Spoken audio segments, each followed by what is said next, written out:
Donnie Pangilinan, binasag na ang katahimikan. Bel Mariano, matapang na ipinagtanggol sa mga bashers. Hindi basta-basta nagsasalita ang ating paboritong leading man na si Donnie Pangilinan, pero tila napuno na talaga si Donnie.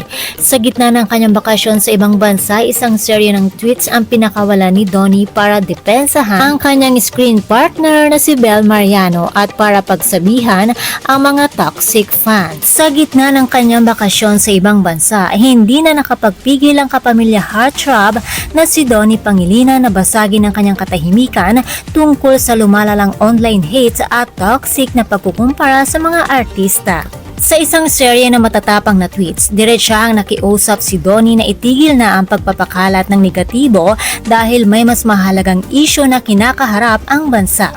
Binigyan diin niya ang mga artista ay tao rin na may sariling buhay at damdamin na nasasaktan kapag sumusobra na ang mga banat na talaga namang below the belt. Pinaka-highlight sa kanyang naging pahayag ang mainit na pagtatanggol niya sa kanyang screen partner na si Bel Mariano. Buong tapang na sinabi ni Donnie na wag nang isali si Bel sa mga kung ano-anong kwento o narratives dahil para sa kanya, si Bel ay maganda, talentado at higit sa lahat ay may mabuting puso na hindi magbabago ng anumang paninira.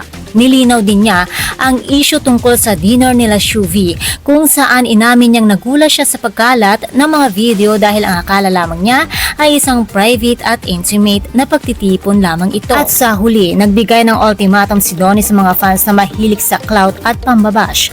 Kung hindi nila gusto ang kanyang pananaw, malaya silang umalis o kaya naman i-unfollow siya dahil wala umanong puwang ang ganoong pag-uugali sa kanyang paligid. And that's all for now mga chika. Doras of Farmer Showbiz update. Please don't forget to like, share, and subscribe my channel. Thank you for watching.